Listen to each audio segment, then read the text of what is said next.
Você já percebeu como certas ideias entram na sua mente sem pedir permissão? Elas não chegam como ordens explícitas. Não dizem pense assim. Elas apenas aparecem, repetidas, reforçadas, normalizadas, até que um dia você acorda acreditando que aquela opinião sempre foi sua. O grupo não precisou gritar, não precisou ameaçar. Ele apenas esteve ali, constante, silencioso, presente em cada conversa, em cada gesto de aprovação, em cada olhar de reprovação quando alguém ousa sair da linha. E, pouco a pouco, pensar por conta própria começa a parecer um risco desnecessário. No início, ninguém quer perder o vínculo. Somos criaturas sociais, moldadas pela necessidade de pertencimento. Desde cedo aprendemos que discordar tem um custo.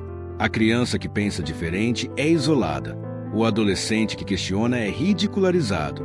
O adulto que resiste é ignorado ou rotulado como problema. Então aprendemos algo perigoso. É mais seguro ajustar o pensamento do que suportar o peso de ficar sozinho. O grupo percebe isso muito antes de você e passa a ocupar o espaço que deveria ser seu. A mente humana não foi feita para suportar o isolamento prolongado. Estudos psicológicos mostram que a exclusão social ativa no cérebro as mesmas áreas da dor física. Ser rejeitado dói de verdade. O grupo, consciente ou não, usa esse mecanismo como forma de controle.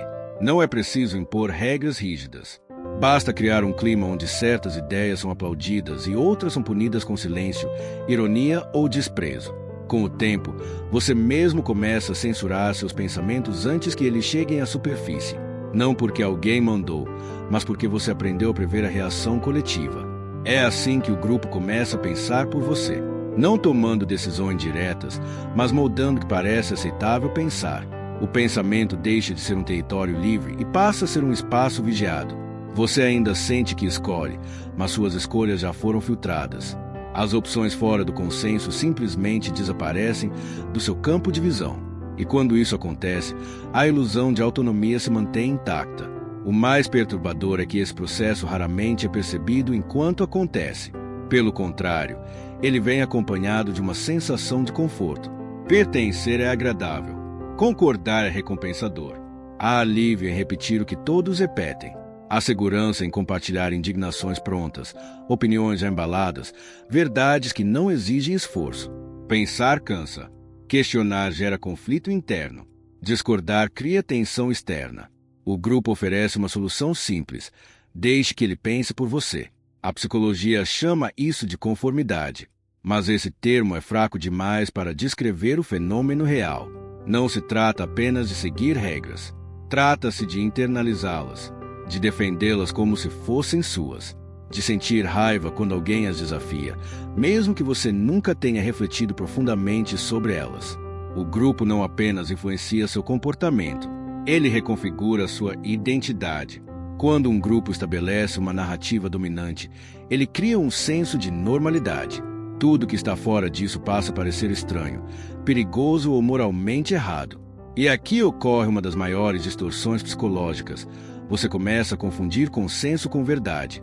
Se todos pensam assim, deve ser porque é o certo. Se muitos repetem, deve ser porque é óbvio. Mas a história humana está repleta de consensos que hoje parecem absurdos. Em seu tempo, porém, eram inquestionáveis. O medo de discordar não nasce apenas do receio de punição externa, mas do terror interno de estar errado sozinho. O indivíduo isolado enfrenta não apenas o julgamento dos outros, mas a dúvida corrosiva sobre sua própria sanidade. E se sou eu o problema? Essa pergunta silenciosa é uma das armas mais eficazes do grupo. Ela faz com que você abandone ideias legítimas antes mesmo de testá-las. O pensamento crítico morre não por falta de inteligência, mas por excesso de medo. Existe também um fator mais sutil, o cansaço mental. Pensar de forma independente exige energia. Exige ler, comparar, refletir, tolerar ambiguidade. O grupo oferece atalhos cognitivos. Ele entrega conclusões prontas, acompanhadas de aprovação social. Aceitar essas conclusões economiza esforço e ainda gera pertencimento. É um acordo psicológico tentador.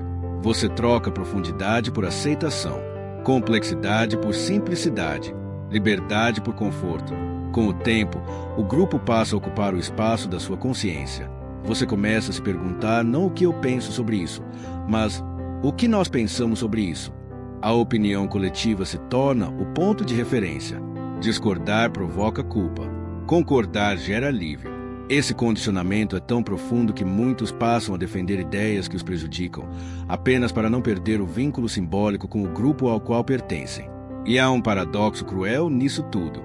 Quanto mais inteligente a pessoa, maior sua capacidade de racionalizar o conformismo. Ela não obedece cegamente. Ela constrói argumentos sofisticados para justificar por que o grupo está certo. Usa lógica, dados selecionados, discursos bem articulados. A inteligência, nesse caso, não liberta. Ela serve como ferramenta para reforçar a prisão. O pensamento crítico é usado não para questionar o consenso, mas para defendê-lo. O grupo também se alimenta de emoções compartilhadas. Medo, indignação, culpa, orgulho. Emoções coletivas criam laços rápidos e profundos. Quando você sente junto com os outros, questionar passa a parecer uma traição. Discordar deixa de ser apenas uma diferença de opinião e se torna uma ameaça à coesão emocional do grupo.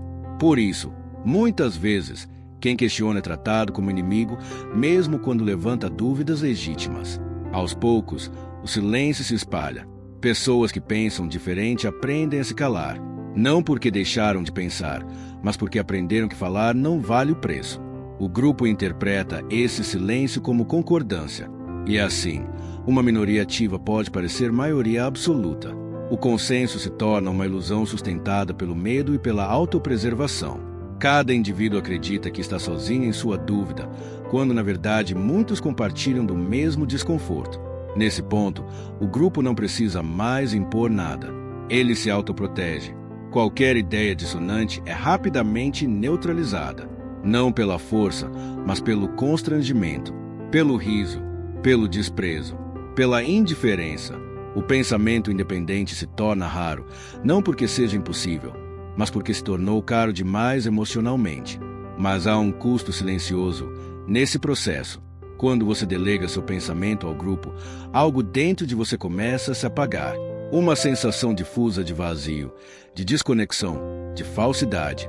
Você pode estar cercado de pessoas e ainda assim se sentir sozinho, porque a conexão é superficial. Você não está sendo visto como indivíduo, apenas como mais uma peça que se encaixa. A longo prazo, isso gera ressentimento, ansiedade e uma sensação persistente de estar vivendo uma vida que não é totalmente sua. O clímax desse processo ocorre quando você percebe que já não sabe mais o que pensa de verdade. Quando tenta formular uma opinião e só encontra ecos, frases prontas, reações automáticas. Nesse momento, surge uma pergunta desconfortável. Quando foi que eu parei de pensar por conta própria? A resposta quase nunca é clara, porque não houve um momento específico. Foi uma série de pequenas concessões. Um silêncio aqui, uma concordância ali, um pensamento engolido para evitar conflito. Recuperar a autonomia mental não é simples. Exige coragem para suportar o desconforto de discordar. Exige disposição para ficar sozinho, pelo menos por um tempo. Exige aceitar que pensar por conta própria nem sempre traz aplausos, mas quase sempre traz clareza. O primeiro passo não é confrontar o grupo, mas confrontar a si mesmo. Observar quando você concorda por convicção e quando concorda por medo. Perceber quando uma ideia realmente ressoa e quando apenas alivia a ansiedade de não destoar. Pensar por si mesmo não significa rejeitar tudo o que o grupo diz. Significa escolher conscientemente o que aceitar e o que questionar. Significa recuperar o direito de duvidar, de hesitar, de mudar de ideia sem pedir permissão. É um processo silencioso, interno, muitas vezes solitário, mas profundamente libertador. Talvez, ao ouvir isso, você sinta um leve incômodo, uma resistência, ou até uma identificação desconfortável. Isso não é por acaso. O grupo ainda está aí, observando, influenciando, sugerindo. A pergunta que fica não é se o grupo pensa por você em algum nível. Isso é quase inevitável. A pergunta real é: até que ponto você está disposto a perceber isso e a retomar o controle? Se esse texto provocou alguma reflexão incômoda, talvez valha a pena deixá-la registrada. Escreva o que passou pela sua mente enquanto ouvia. Se quiser continuar explorando essas ideias, acompanhe o canal e, se sentir que essa reflexão merece chegar a mais pessoas, um simples gesto de apoio já é suficiente. Pensar sozinho é difícil. Pensar junto, mas conscientemente, pode ser o primeiro passo para algo maior.